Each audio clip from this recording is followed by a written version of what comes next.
कासगंज नामक एक गांव में गबरू नाम का एक आदमी रहता था। गबरू बहुत ही खुश मिजाज किस्म का आदमी था। हर वक्त सभी के साथ हंसी मजाक करता था, रोते हुए को भी हंसा दिया करता था। गबरू बाकी लोगों की तरह ही था, मगर उसकी लंबाई बहुत कम थी। वो बौना था। कई बार लोग गबरू के कद की वजह से उसका मजाक उड़ा दिया करते थे, मगर गबरू उन लोगों की बातों पर ध्यान नहीं देता था।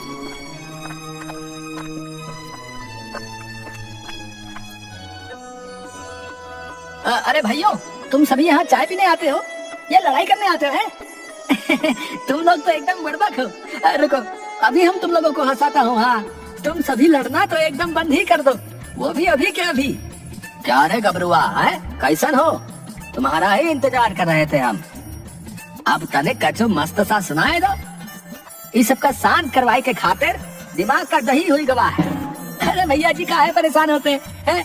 अब आपका गबरुआ आ गया है ना, पी लीजिए गबरू की तरफ से एकदम तड़कता फड़कता शानदार चुटकुला।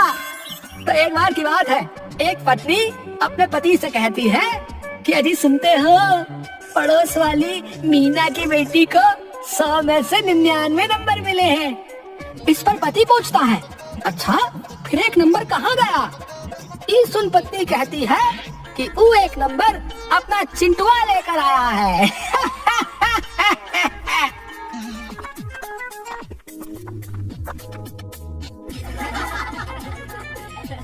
गबरू के चुटकुले को सुन सभी जोर जोर से हंसने लगते हैं। वाह भाई वाह गबरुआ, भाई वाह, मजा आ गया चुटकुला सुन के। तो है तुम तो भैया। तो अब इसके बाद एक दूसरा कुछ सुना दो। ठीक है, आप लोगों की खिदमत में गबरू एक प्रश्न पेश करने जा रहा है, तो सुनो। एक पत्नी अपने पति से चॉकलेट छिपाकर सबसे ऊंची रैक पर रख देती है।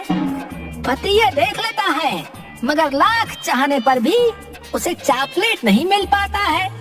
अब बताओ क्यों? अरे बाबा रे, उतना तो मालूम ही नहीं है, तू ही बता। अरे भैया जी, उसके पति की इतनी लंबाई ही नहीं थी कि वो वहां तक पहुंच पाता।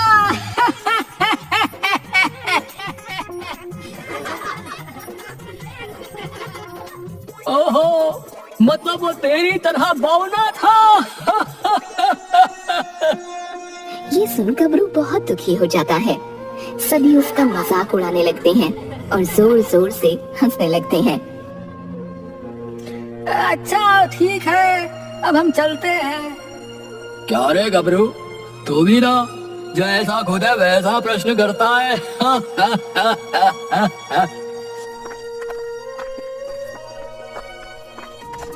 गबरू उदास होकर अपने घर आ जाता है। मैं हमेशा गांव वालों के मजाक को मजाक ही लेता हूँ, मगर ये सभी हर वक्त मेरे कद का मजाक बना देते हैं। खैर छोड़ो, इन सब बातों पर ध्यान देने से अच्छा है मैं कोई और काम कर लेता हूँ।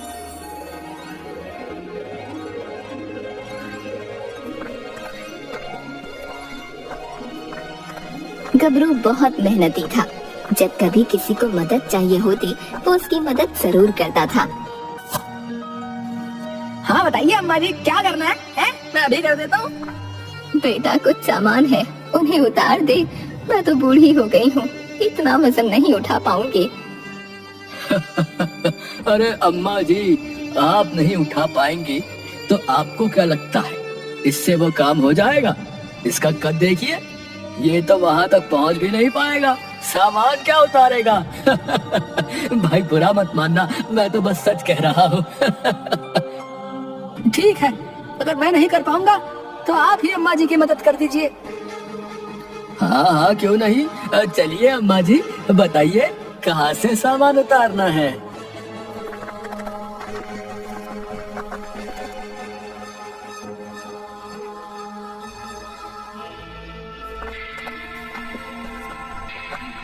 गबरू चाहे कितना भी गांव वालों के साथ घुल मिल कर रहता, मगर सभी एक मौका नहीं छोड़ते थे उसके कद का मजाक उड़ाने में। गांव वालों के ऐसे व्यवहार के कारण अब गबरू उनसे कट कट कर रहने लगा। उन सभी से बहुत कम ही मुलाकात करता और चाय पीने भी कम जाने लगा।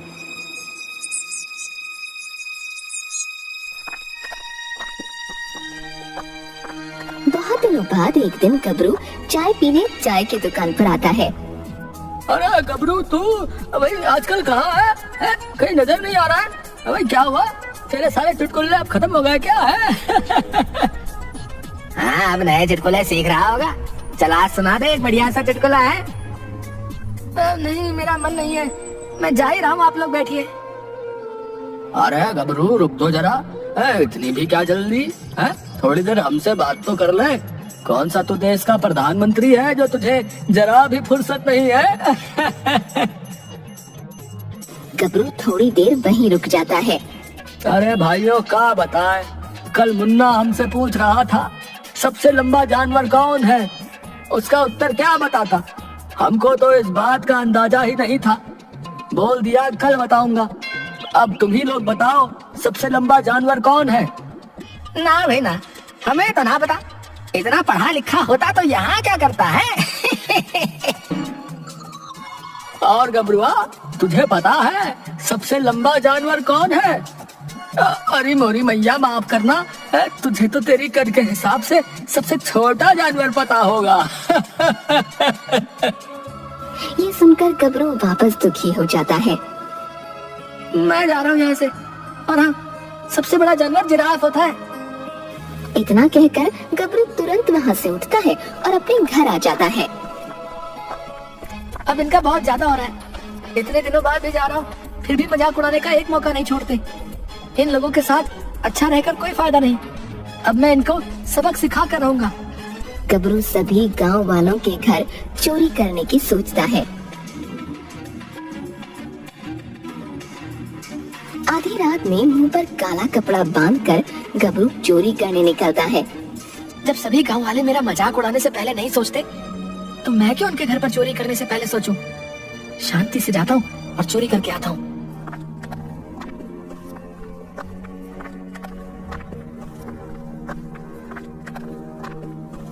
गबरू चुपके से एक घर में घुस जाता है।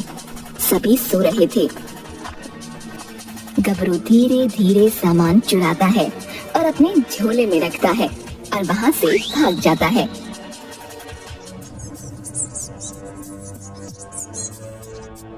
अगली सुबह गांव में हल्ला हो गया कि गांव में चोर घुस आया है। अब मुझे खुशी मिल रही है, अब ये भी परेशान हो रहे हैं। अब तक तो ये सिर्फ मुझे ही परेशान करते थे, अब मैंने भी इनको सबक सिखा दिया है।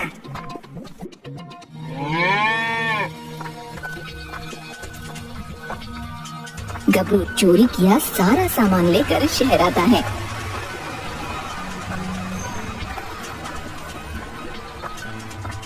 और सस्ते दाम पर बेच देता है।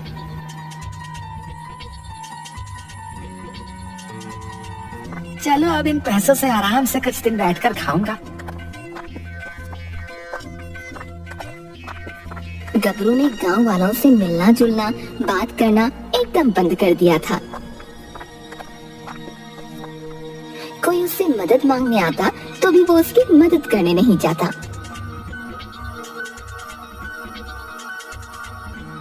अब तक गबरू ने गांव के कई घरों में चोरी कर ली थी, मगर वो पकड़ा नहीं गया था। जब भी कोई आता तो छोटी कद होने के कारण वो कहीं भी छिप जाया करता था और कोई उसे पकड़ नहीं पाता था। मुझे पकड़ पाना इतना आसान नहीं, और इन गांव वालों के हाथ तो मैं कभी नहीं आने वाला। दिन प्रतिदिन गबरू चोरी करने के नए नए पैतरे सीखने लगा और एक मंझा हुआ चोर बन गया।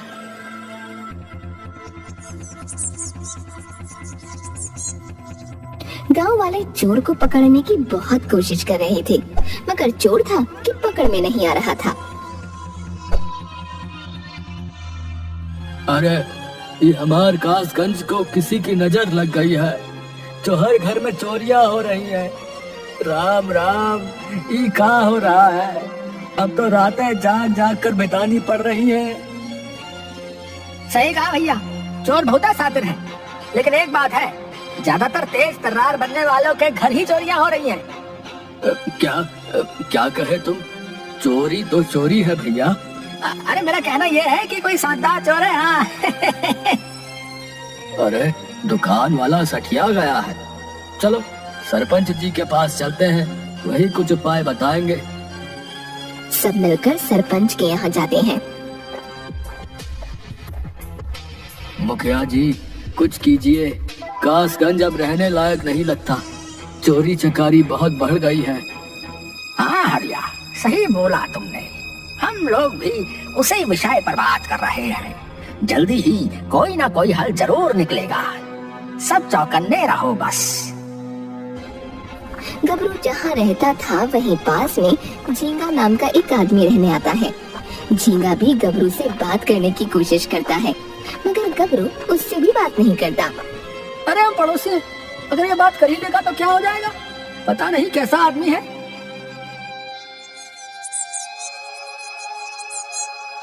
झींगा की आदत थी कि वो रात में जल्दी सो जाता था और सुबह में बहुत जल्दी उठ जाता था। सुबह उठकर वो झाड़ू लगा रहा था, तभी वो देखता है कि गबरू एक झोले में कुछ सामान लेकर बहुत हड़बड़ी में आ रहा है। झींगा गबरू के पास जा ही रहा था, तभी गबरू अपने घर के अंदर चला गया और दरवाजा बंद कर लिया। ये इतनी सुबह इतना सामान लेकर हड़बड़ी में कहाँ से आ रहा है? झींगा वापस अपने काम में लग गया। कुछ घंटों बाद सभी गांव वाले उठे और शोर होने लगा। आज भी चोरी हुई थी, ये बात झींगा को पता चली। कौन है वो जो गांव वालों के घर चोरी कर रहा? कहीं मेरे घर भी चोरी ना हो जाए, संभल कर रहना होगा। अगली सुबह भी झींगा गबरू को सुबह सुबह सामान लेकर हड़बड़ी में आते देखता है।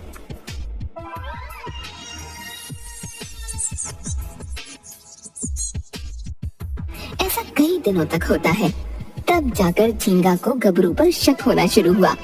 ये हर रोज कुछ सामान लेकर हड़बड़ी में आता है और हर रोज गांव में चोरी भी हो रही है, कुछ ना कुछ तो गड़बड़ जरूर है। झींगा सरपंच जी को ये बात बताता है। मुझे तो लगता है मेरा पड़ोसी गबरू ही गांव में चोरी कर रहा है। तुम्हारे पास कोई सबूत है? नहीं, अभी तो नहीं है, मगर मैं सबूत इकट्ठे करता हूँ। झींगा गबरू के पीछे लग जाता है।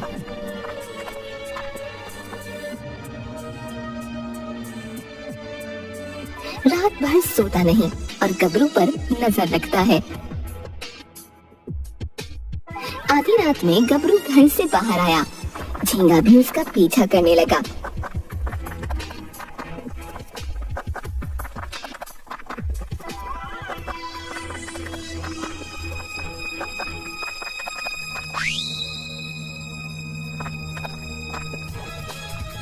गबरू एक घर में गया और सामान चोरी किया।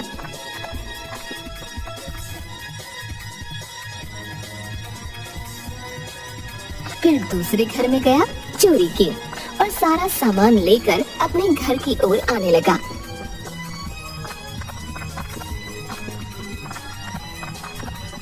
तभी झींगा ने उसे पकड़ लिया। छोड़ दो मुझे। देखो मुझसे मत उलझो, नहीं तो अच्छा नहीं होगा। शोर सुनकर सभी गांव वाले इकट्ठा हुए। सरपंच भी आ गए। देखिए सरपंच जी, मेरा शक सही था, गबरू ही गांव में चोरी कर रहा था। झींगा गबरू के मुंह से काला कपड़ा हटाता है। गबरू को देख सभी हैरान रह जाते हैं और उसके हाथ से सारा सामान ले लेते हैं। गबरू, तुम तो बहुत अच्छे इंसान थे, मुझे तुमसे ये उम्मीद नहीं थी। हाँ सरपंच जी, आपने बिल्कुल सही कहा, मैं बहुत अच्छा इंसान था, मगर इन गांव वालों ने मुझे बहुत बुरा इंसान बनने पर मजबूर कर दिया। मैं मानता हूँ मेरा कद छोटा है, मैं बौना दिखता हूँ, मगर इसमें मेरी क्या गलती? सभी गांव वाले एक मौका नहीं छोड़ते थे मेरा मजाक उड़ाने का। मैं तो हमेशा इन्हें हंसाता था, इनकी मदद करता था, मगर ये तो हमेशा मेरे कद का मजाक उड़ाने में लगे रहते थे। मगर तुमने चोरी क्यों की? सरपंच जी, मैंने इन सभी से बदला लेने के लिए चोरी करना शुरू किया था।